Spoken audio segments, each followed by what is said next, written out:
ஒரு டெவலப்பரா நம்மளோட டியூட்டி வந்து எரர் ஃப்ரீ கோட் எழுதுறது மட்டும் கிடையாது. நம்ம கோடோட லாஜிக்கும் கரெக்ட்டா இருக்கான்னு என்ஷூர் பண்ணியிருக்கணும். இதுக்காக தான் நமக்கு ப்ரூஃப்ஸ் ரொம்ப தேவைப்படுது. கோட்ல ஏதாச்சும் எரர் இருந்ததுன்னா, நம்ம ரன் பண்றப்போ அது தெரிஞ்சிரும். ஆனா லாஜிக்ல ஏதாச்சும் மிஸ்டேக் இருக்காங்கிறது நம்ம டெஸ்ட் கேஸஸ் எழுதுறப்போ தெரியும்ல. டெஸ்ட் கேஸஸும் வந்து ஃபார் எக்ஸாம்பிள் இந்த கோட் எடுத்துக்கோங்களேன். ஒரு சார்ட்டர்ட் லிஸ்ட் இருக்கு. நம்ஸ்ங்கிறது ஒரு சார்ட்டர்ட் லிஸ்ட். அதுல நம்ம ஒரு டார்கெட் நம்பர வந்து சர்ச் பண்ணணும். அந்த லிஸ்ட்ல வந்து அந்த டார்கெட் நம்பர் இருந்துச்சு அப்டின்னா, அதோட இண்டெக்ஸ நம்ம ரிட்டர்ன் பண்ணணும். அந்த லிஸ்ட்ல அந்த டார்கெட் நம்பர் இல்ல அப்டின்னா, இண்டெக்ஸ் வந்து -1 நம்ம ரிட்டர்ன் பண்ணணும். ஸோ இத கண்டுபிடிக்கிறதுக்கு ஃபைண்ட் இண்டெக்ஸ் அப்டின்னு ஒரு கோட் எழுதியிருக்கோம். ஸோ இந்த ரேஞ்சுக்குள்ள இருக்கு. இந்த நம்ஸ்ங்கிற அந்த லிஸ்ட்ல வந்து நம்மளோட லிஸ்ட்ல வந்து டார்கெட் நம்பர் இருக்குது அப்டின்னா, அந்த நம்பர் எந்த இடத்துல இருக்கோ அந்த இண்டெக்ஸ ரிட்டர்ன் பண்ற மாதிரி கோடு இது. ஸோ இது வொர்க் ஆகுதா இல்லையான்னு லாஜிக்கலா டெஸ்ட் பண்றதுக்கு நம்ம டெஸ்ட் கேஸஸ் எழுதுவோம். ஒரு டெவலப்பர் இந்த மாரி 2 டெஸ்ட் கேஸ் எழுதியிருக்காங்க. ஸோ இதுதான் நம்ம லிஸ்ட். இந்த ஃபங்ஷனோட இம்போர்ட்‌டுக்கு ஒரு லிஸ்ட் குடுத்துருக்கோம். சார்ட்டட் லிஸ்ட் தான். ஸோ 1, 2, 3, 4, 5 இதுல நம்மளோட டார்கெட் நம்பர் 3. 3 வந்து லிஸ்ட்ல இருக்குதுல்ல இருக்குது. ஸோ இதோட இண்டெக்ஸ் என்ன? 0, 1, 2 இண்டெக்ஸ் ஸ்டார்ட்ஸ் அட் 0 தானே. ஸோ இண்டெக்ஸ் 2ன்ட்டு ரிட்டர்ன் பண்ணணும். இந்த டெஸ்ட் கேஸ் கரெக்ட்டா இருந்துச்சுன்னா, ஓகே பாஸ். இந்த ஃபர்ஸ்ட் டெஸ்ட் கேஸ் எதுக்காக எழுதியிருக்காங்கன்னா, இந்த லிஸ்ட்ல இந்த நம்பர் இருந்துச்சுன்னா, அதுக்கு அதோட இண்டெக்ஸ் ரிட்டர்ன் பண்ற மாதிரி ஒரு test case. And second test case எதுக்கு எழுதியிருக்காங்கன்னா, இந்த லிஸ்ட்ல இருக்கு. இந்த லிஸ்ட்ல இல்லாத ஒரு நம்பர் குடுத்தாங்கன்னா, என்ன ரிட்டர்ன் பண்ணணும்? ஸோ இந்த 6ங்கிற நம்பர் இந்த லிஸ்ட்ல இல்ல. ஸோ -1 தான் ரிட்டர்ன் ஆகணும். அந்த லாஜிக் கரெக்ட்டா இருக்கான்னு பார்க்குறதுக்கு செகண்ட் டெஸ்ட் கேஸ். இதுவும் கரெக்ட் ஆயிருச்சுன்னா, ஓகே அப்படின்னு அவங்க நெனச்சு எழுதியிருக்காங்க. ஸோ இப்படி டெஸ்ட் கேஸ் வந்து எல்லா பாசிபிள் சினாரியோவையும் வந்து ஐடென்டிஃபை பண்ணியிருக்காது. நம்ம வந்து சும்மா கோட் ரன் ஆனா போதுங்கிற இன்டென்ஷன்ல எழுதுனா தான் இந்த மாதிரி 2 டெஸ்ட் கேஸோட விட்டுருவோம். எந்த இன்புட் குடுத்தாலும் அந்த கோடோட லாஜிக் மாற போறதில்ல அப்படின்ட்டு நெனச்சுட்டு கோட் எழுதுறோம்னா, எல்லா பாசிபிள் டெஸ்ட் கேஸஸையும் நம்ம ஃபைண்ட் அவுட் பண்ணணும். எல்லா பாசிபிள் சினாரியோஸும் கவர் பண்ற மாதிரி இங்க இன்னொரு டெவலப்பர் டெஸ்ட் கேஸ் எழுதியிருக்காங்க பாருங்களேன். ஸோ லிஸ்ட் எம்ப்டியா இருக்கிறதுக்கும் ஒரு டெஸ்ட் கேஸ் எழுதியிருக்காங்க. அங்க அவங்க அத கவர் பண்ணல. ஸோ லிஸ்ட் எம்ப்டியா இருக்கிறப்போ என்ன நடக்கும்? அந்த இடத்துல லாஜிக் வந்து ஒர்க் ஆகுதான்னு அவங்க டெஸ்ட் வைக்கல.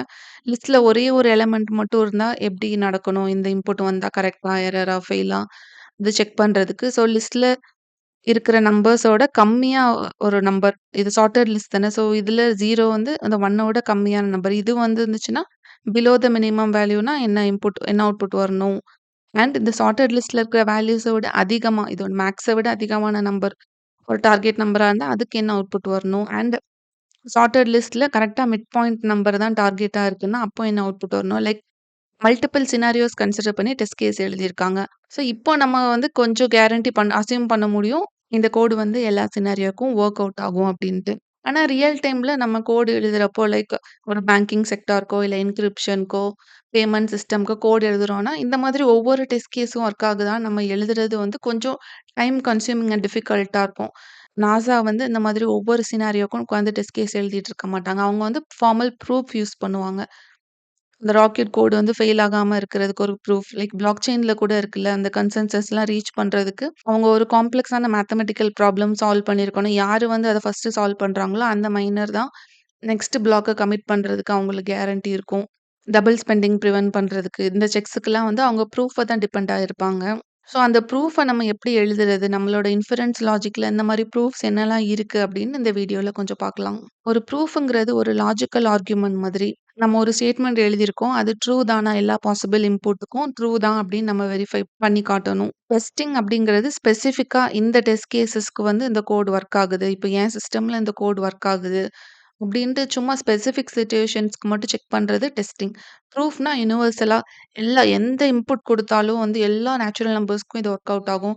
எந்த டிவைஸ்ல போட்டாலும் இது ஒர்க் அவுட் ஆகும். அந்த மாதிரி யுனிவர்சலா குடுக்குறது தான் ப்ரூஃப். ஒரு ஹியூமன் பீயிங்கா நம்ம ஒரு 2 இன்புட் 2, 3 டெஸ்ட் கேஸ் எழுதிட்டு, இதுக்கெல்லாம் ஒர்க் ஆச்சு. அப்போ கண்டிப்பா வந்து எல்லாத்துக்குமே ஒர்க் அவுட் ஆகும்னு அஸ்யூம் பண்ணிருவோம். ஆனா ஃபார்மலா ஒரு சாஃப்ட்வேர் இன்ஜினியரிங்ல நமக்கு வந்து இந்த அசம்ப்ஷன் தான் வந்து மேபி ஒரு மேஜர் ரிஸ்க்குக்கு வந்து ஒரு காசிங் ஃபேக்டரா இருக்கலாம்.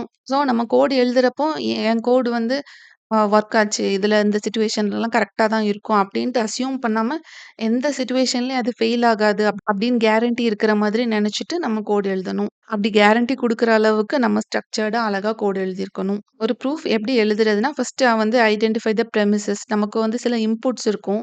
இன்புட்ஸ வச்சுட்டு நமக்கு என்ன ப்ரூஃப் வேணும்? நம்ம என்ன கன்க்ளூஷன் பண்ண விரும்புறோங்கிறத வந்து ஐடென்டிஃபை பண்ணணும் நெக்ஸ்ட்டு. இன்புட்லேருந்து கன்க்ளூஷனுக்கு ரீச் பண்றதுக்கு அந்த லாஜிக்கல் ரூல்ஸ் நம்ம ஃபாலோ பண்ணணும். இன்ஃபரன்ஸ் ரூல்ஸ்லாம் இருக்குல்ல. அதுலேருந்து ரீசனிங் யூஸ் பண்ணி டிரைவ் பண்ணி கொண்டு வரணும். நம்மளோட கன்க்ளூஷன் வந்த உடனே ஸ்டாப் பண்ணிறணும். பேங்கிங் சிஸ்டம்லலாம் ஏன் வந்து இந்த மாதிரி ஸ்பெசிஃபிக்கான ஆர்எஸ்ஏ, டிஇஎஸ், ஏஇஎஸ் அந்த மாதிரி காமனான அல்காரிதம்ஸ் ஏன் யூஸ் பண்றாங்கன்னு இப்போ உங்களுக்கு புரியுதா? ஏன்னா, அதுக்கெல்லாம் ப்ரூஃப் ஆல்ரெடி இருக்கு. மேத்தமேட்டிக்கலா கண்டுபிடிச்சிருக்காங்க. ரீசனிங் இருக்கு. இந்த அல்காரிதம் வந்து இந்த கேஸ்ல வொர்க் அவுட் ஆகும். ஏஇஎஸ் வந்து என்கிரிப்ஷன் கரெக்ட்டா இருக்கு. கரெக்ட்டா ப்ரூஃப் வச்சிருக்காங்க. ஸோ, நம்ம அத யூஸ் பண்ணிக்கலாம் கேரண்டீடா. கிராக் பண்றதுக்கு கொஞ்சம் டிஃபிகல்ட்டா இருக்கும். ஒரு ப்ரூஃப் நம்ம கன்ஸ்ட்ரக்ட் பண்ணணும்னா, ஃபர்ஸ்ட் நம்ம ஹைப்போதீசிஸ் ஐடென்டிஃபை பண்ணி, கன்க்ளூஷன் நமக்கு என்ன வேணுங்கிறதையும் ஐடென்டிஃபை பண்ணிட்டு, அதுக்கப்புறம் நம்மளோட நோன் ட்ரூத்ஸ்லாம் இருக்கும்ல, நம்மளோட டெஃபினிஷன்ஸ், கிவன் ஃபேக்ட்ஸ், அசம்ப்ஷன்ஸ் எல்லாம் வச்சுட்டு, தென் எந்த டைப் ப்ரூஃப் நம்ம யூஸ் பண்ண போறோம். அதுல நெறைய டைப்ஸ் இருக்கு. அந்த டைப்ப நம்ம ஃபர்ஸ்ட் டிசைட் பண்ணிட்டு, தென் இந்த ரூல்ஸ வச்சுட்டு நம்ம ஸ்டெப் பை ஸ்டெப்பா ரீசனிங் பண்ணி எடுத்துட்டு வரணும். தென் ஃபைனல் கன்க்ளூஷன் ரீச் பண்றது வரைக்கும். காமனா நம்ம வந்து 5 டைப்ஸ பத்தி இந்த வீடியோல பார்க்கலாம். Direct proof, contrapositive, contradiction, proof by cases, then induction. Direct ப்ரூஃப்ங்கிறது ஒரு ஸ்டெப் பை ஸ்டெப் ரீசனிங் மாதிரி டைரக்ட்டா. P implies Q. இந்த காஸ் நடந்தது அப்டின்னா, இந்த எஃபெக்ட்டும் நடக்கும் அப்டின்ட்டு சீக்வென்ஷியலா போறது. கான்ட்ரா பாசிட்டிவ் வந்து இந்த P இம்ப்ளைஸ் Q ஓட லாஜிக்க வந்து கான்ட்ரா பாசிட்டிவ் எடுக்கிறது. ஃபிளிப் பண்றது. மழை பெஞ்சுது அப்டின்னா, கிரவுண்ட் வெட்டா இருக்கும் அப்டிங்கிறத ப்ரூவ் பண்ணணும்னா, இதோட கான்ட்ரா பாசிட்டிவ் எடுக்கிறோம். கிரவுண்ட் வெட் ஆகல அப்டின்னா, மழை பெய்யல அப்டின்னு இன்வெர்ஸ ப்ரூவ் பண்ணிட்டு, அத வச்சு அந்த லாஜிக் இன்ஃபர் பண்றது. ரிவர்ஸ் டிபக்கிங் மாதிரி. கான்ட்ரடிக்ஷன்னா சம்திங் இஸ் ட்ரூ அப்படின்னு ப்ரூவ் பண்ணணும்னா, அதோட நெகேஷன் என்ன? நெகேஷன் P அது இட் இஸ் ஃபால்ஸ் அப்படின்னு ப்ரூவ் பண்ண ட்ரை பண்ணணும்.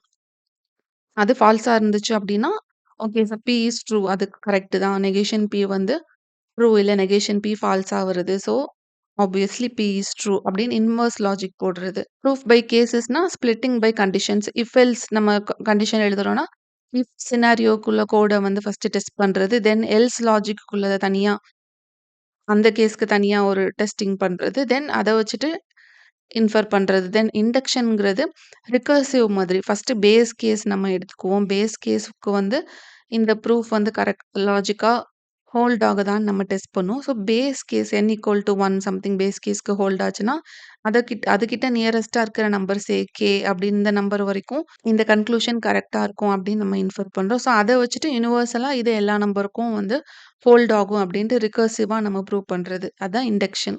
So first direct proof. இதுல நம்ம Pங்கிற காஸ் வந்து ட்ரூன்னு அஸ்யூம் பண்ணிட்டு, அத வச்சுட்டு இந்த காஸ் ட்ரூவா இருந்தா எஃபெக்ட்டும் ட்ரூவா இருக்கும் அப்படின்னு நம்ம கண்டுபிடிக்கிறோம். யூசர் லாகின் ஆயிருக்காங்க அப்படின்னா, அவங்களால டேஷ்போர்ட் ஆக்சஸ் பண்ண முடியும். So this is the cause and this is the effect. User login ஆயிருக்கிறது ட்ரூவா இருந்துச்சுன்னா, they should be able to view the dashboard. Given facts use பண்ணிட்டு, தென் லாஜிக் மூலமா கன்க்ளூஷன ரீச் பண்றது. n வந்து ஈவனா இருந்துச்சுன்னா, n2ம் ஈவன் அப்படின்னு நம்ம ப்ரூவ் பண்ணோம்னு நெனைக்கிறோம். n ஈவன்ங்கிறதுனால n = 2k அப்படின்னு எழுதுறோம். ஏன்னா, ஈவன் நம்பர் தானே. It is divisible by 2. n = 2kன்னு போட்டுட்டோம். இப்போ இதுலேருந்து n² கால்குலேட் பண்றோம். 2 சைடும் ஸ்கொயர் பண்றோம். n² = 2k²னா 4k² வரும். 4k²னா 2 × 2k². Again it is divisible by 2 ஈவனா தான் வருது. n ஈவனா இருந்தா n²ம் ஈவன் தான். அந்த மாதிரி டைரக்ட்டா ப்ரூவ் பண்றோம். This holds for all inputs. அதுக்கு ஒரு கோட் எழுதுறோம்னா, ஈவனான்னு செக் பண்றோம். இஃப் n ஈவனா இருக்கிறது ட்ரூவா இருந்துச்சுன்னா, ரிட்டர்ன் n² வந்து ஈவனா அப்படின்ட்டு n² வந்து 2ஆல டிவைட் பண்ணி செக் பண்றோம். இது n² ஈவனா இருந்தா இது ட்ரூ ரிட்டர்ன் பண்ணும். n² ஈவனா இல்ல அப்படின்னா ஃபால்ஸ் ரிட்டர்ன் பண்ணும். இது வந்து நம்மளோட டேட்டா வேலிடேஷனுக்கு, ப்ரெடிக்டபிள் ஃபங்ஷன் ஃப்ளோக்கு, தென் கண்டிஷன் பேஸ்ட் லாஜிக்கு நம்ம யூஸ் பண்ணிக்கலாம்.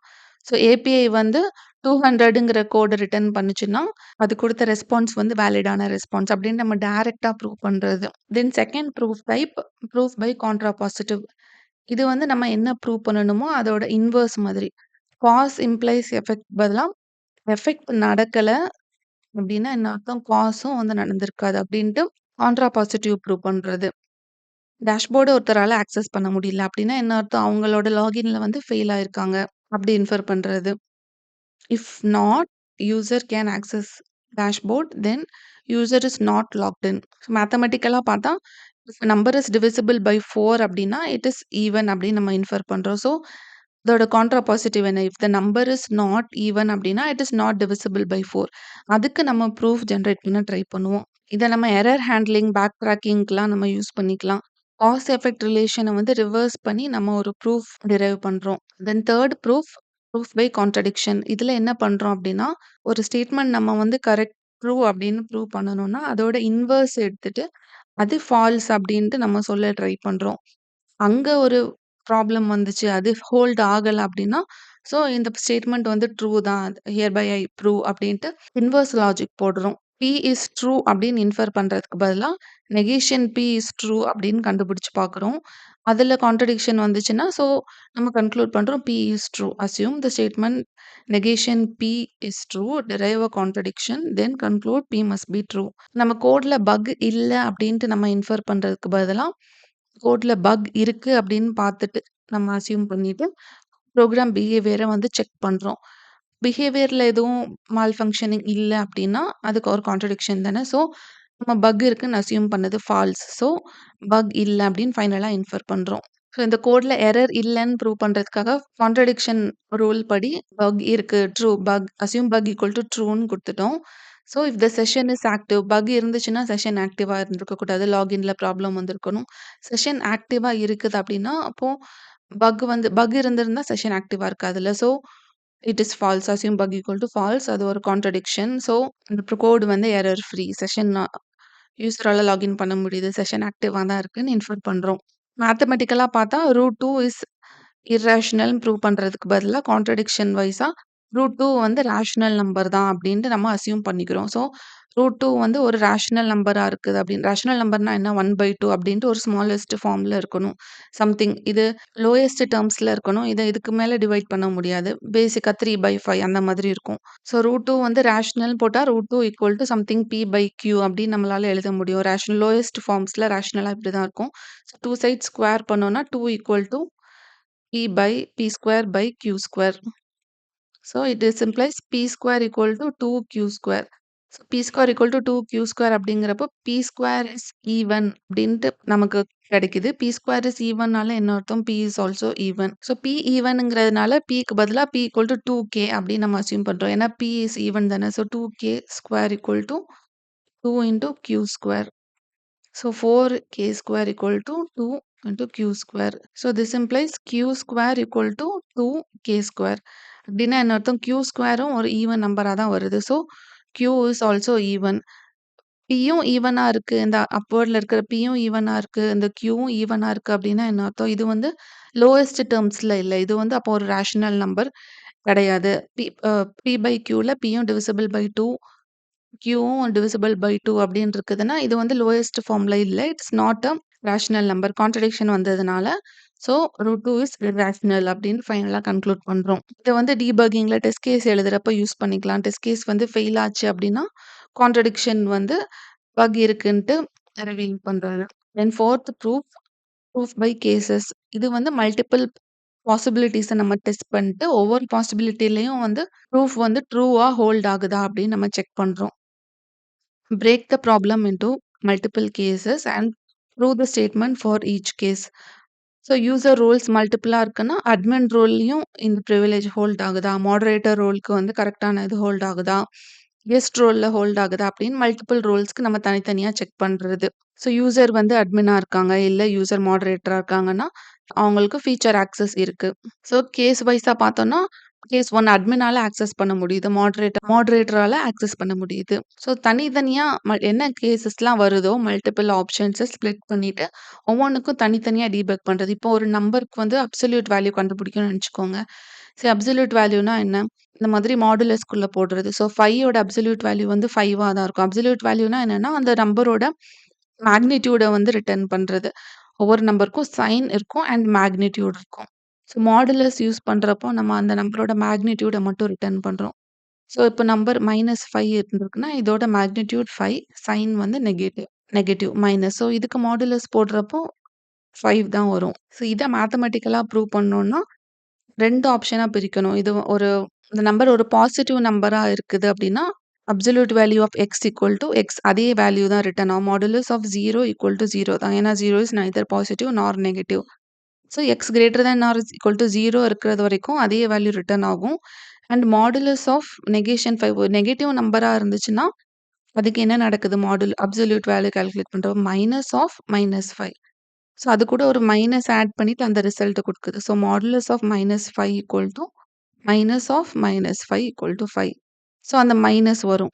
இப்படி கண்டிஷனலா பிரிக்கிறோம். ஸோ இதுக்கு கோட் எழுதுனோம்னா, அப்சல்யூட் வேல்யூ கண்டுபிடிக்கிறப்போ, if the number is greater then equal to 0னா அதே வேல்யூ அப்படியே ரிட்டர்ன் பண்ணிரும். 5னா அதோட அப்சல்யூட் வேல்யூ ஈக்குவல் டூ 5 அதே வேல்யூ அப்படியே ரிட்டர்ன் பண்ணிரு. 0வா இருந்தாலும் இதே வேல்யூ அப்படியே ரிட்டர்ன் பண்ணா போதும். எக்ஸ் இல்ல அது நெகட்டிவ் நம்பரா இருந்துச்சு அப்படின்னா, அதோட அப்சல்யூட் வேல்யூ என்னன்னா, மைனஸ் ஆஃப் அந்த நம்பர் ஈக்குவல் டூ 5. ஸோ அதனால தான் ரிட்டர்ன் எக்ஸ், இங்க ரிட்டர்ன் எக்ஸ், இங்க ரிட்டர்ன் -x. ஒவ்வொரு பிரான்ச்சும் ஒவ்வொரு கேஸ வந்து கவர் பண்ணும். டோட்டலா பார்த்தா எல்லா கேஸும் வந்து கவர் ஆயிருக்கும். அது வந்து நமக்கு ப்ரூஃப வந்து ட்ரூவா ஹோல்ட் பண்ணி குடுக்கும். So the logic is only complete when all possible cases are covered. Real டைம்ல இந்த மாதிரி if else conditional logic use பண்றப்போ, அந்த டெசிஷன் ட்ரீல இருக்க மல்டிபிள் பிரான்ச்சஸ செக் பண்றதுக்கு, எரர் ஹேண்ட்லிங், ஸ்விட்ச் கேஸஸ்க்குலாம் இத நம்ம யூஸ் பண்ணிக்கலாம். அண்ட் இந்த வீடியோல ஃபைனலா பார்க்கக்கூடிய ப்ரூஃப் வந்து ப்ரூஃப் பை இண்டக்ஷன். இதுல நம்ம எப்படி ப்ரூவ் பண்ணுவோம்னா, ரிகர்சிவா ஃபர்ஸ்ட்டு பேஸ் கேஸ்ங்கிற ஒண்ணு எடுத்துட்டு, ஸ்மாலஸ்ட் பாசிபிள் நம்பருக்கு ஸ்டார்ட்டிங் பாயிண்ட்க்கு இந்த ப்ரூஃப் வந்து ட்ரூவா ஹோல்ட் ஆகுதா அப்படின்னு ஒரு பேஸ் கேஸ வச்சு டெஸ்ட் பண்ணுவோம். அது ட்ரூவா இருந்துச்சுன்னா, it is true for the nearest smallest number like K இல்ல என் அப்படின்னு ப்ரூவ் பண்ணிக்குவோம். ஸோ அதிலிருந்து அந்த கே ஆர் என்னுக்கு கரெக்ட்டா இருந்துச்சுன்னா, ஸோ n+1க்கும் கரெக்ட்டா தான் இருக்கும் அப்படின்ட்டு ஸ்டெப் பை ஸ்டெப்பா மூவ் பண்ணுவோம். சிங்கிள் கேஸ ப்ரூவ் பண்ணிட்டு, அதிலிருந்து டிரைவ் பண்ணி பேட்டர்ன் ஆஃப் ட்ரூத் இப்படிதான் அப்வர்டா அது போயிட்டே இருக்கும். 1க்கு ட்ரூனா 2க்கும் ட்ரூ தான். ஸோ கேக்கும் ட்ரூ தான். k+1க்கும் ட்ரூ தான் அப்படின்ட்டு போயிட்டு இருக்கிறது. டாமினோ மாதிரி. Sum of first n numbers equal to n into n+1/2 அப்படின்னு ஒரு ஃபார்முலா இருக்கும். அதுக்கு நம்ம ப்ரூஃப் டிரைவ் பண்றப்போ ஃபர்ஸ்ட் பேஸ் கேஸ் எடுக்கிறோம். இஃப் n ஈக்குவல் டூ 1ஆ இருந்தா என்ன நடக்கும்? அந்த ஃபார்முலால சப்ஸ்டிட்யூட் பண்ணா 1 n ஈக்குவல் டூ 1 தானே. ஸோ 1 இன்டூ 1+1/2 ஈக்குவல் டூ என்ன? 2/2 equal to 1. So if n equal to 1ஆ இருந்தா ரிட்டர்ன் 1.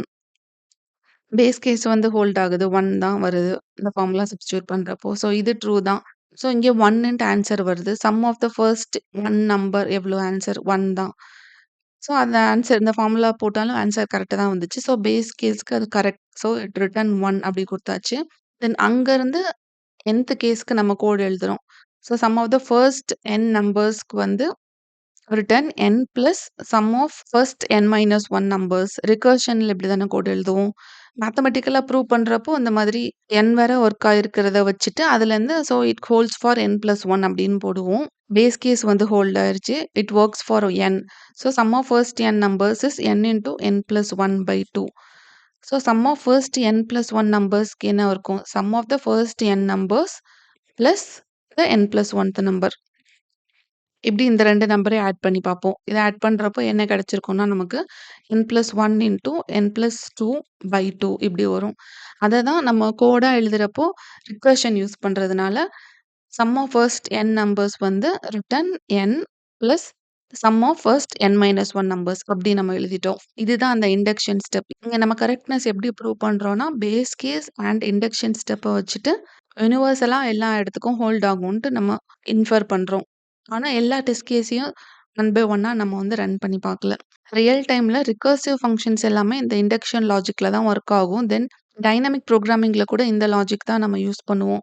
ரிசல்ட்ட வந்து இந்த இடத்துல ரிசல்ட் ட்ரூவா இருக்குதா அப்படிங்கிறத இன்ஃபர் பண்றதுக்கு இந்த ப்ரீவியஸ் பிளேஸஸ்ல அந்த ட்ரூத் ஹோல்ட் ஆச்சுல்ல, அத வச்சுட்டு இந்த பிளேஸ்க்கும் ஹோல்ட் ஆகும்னு அஸ்யூம் பண்ணிட்டு நம்ம மேத்தமேட்டிக்கலா ஒரு டாமினோ இதுல போவோம். ஸோ டைரக்ட் ப்ரூஃப்ல வந்து ஸ்ட்ரெய்ட் லைன் ரீசனிங் யூஸ் பண்ணியிருப்போம்.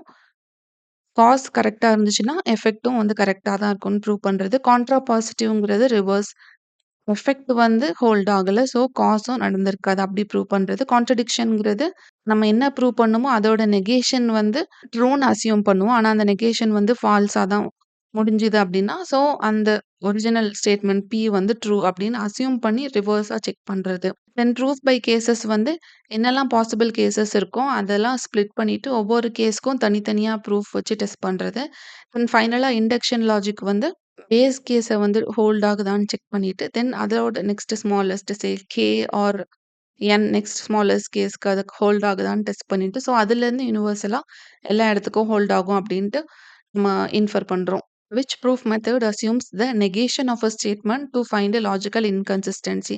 Negation நம்ம எதுக்கு யூஸ் பண்ணுவோம் அப்படின்னா கான்ட்ரடிக்ஷனுக்கு தான். Then the developer checks if API failed, then log file contains an error. They prove correctness by showing if the log file does not contain error, then it means API didn't fail. So எந்த proof method use பண்ணியிருக்காங்க இது அப்படியே contrapositive எடுத்து அதை prove பண்ணியிருக்காங்க. So it is proof by contrapositive. Recursive correctness proofs in programming are most aligned with induction தான். Proof by induction. So இந்த வீடியோவில் வந்து டைப்ஸ் ஆஃப் ப்ரூஃப்ஸ் பற்றி பார்த்தோம். ப்ரூஃப் ஏன் தேவைப்படுது, டெஸ்ட் கேசஸை விட ப்ரூஃப் எவ்வளோ எஃபெக்டிவ், கிரிட்டிக்கல் ரியல் டைம் அப்ளிகேஷன்ஸ்லாம் ப்ரூஃப் எவ்வளோ டிபெண்டாக இருக்குது அப்படின்னு பார்த்தோம். டெஸ்டிங் வந்து சில கேசஸ் தான் கவர் பண்ணும். ஆனா ப்ரூஃப் வந்து லாஜிக் யுனிவர்சலா எல்லா இடத்துக்கும் ஹோல்ட் ஆகுற மாதிரி பார்த்தோம். ஸோ நீங்களும் டெஸ்ட் கேசஸ் எழுதுறப்போ எல்லா பாசிபிள் கேசஸையும் நம்ம கவர் பண்றோமா? அது ஒரு ப்ரூஃப் ஜெனரேட் பண்ண மாதிரி நம்ம டீட்டெயில்டா பார்த்து எழுதுறோமான்ட்டு செக் பண்ணிக்கோங்க. நெக்ஸ்ட் வீடியோல நம்ம மிஸ் பண்ண சில concepts like what is tautology, what is contradiction, contingency இதுவும் வந்து கேட் டாபிக்ஸ்ல இருக்கு. இத நான் தனியா மென்ஷன் பண்ணல. ஸோ நெக்ஸ்ட் வீடியோல அதையும் நான் கவர் பண்றேன். Thank you.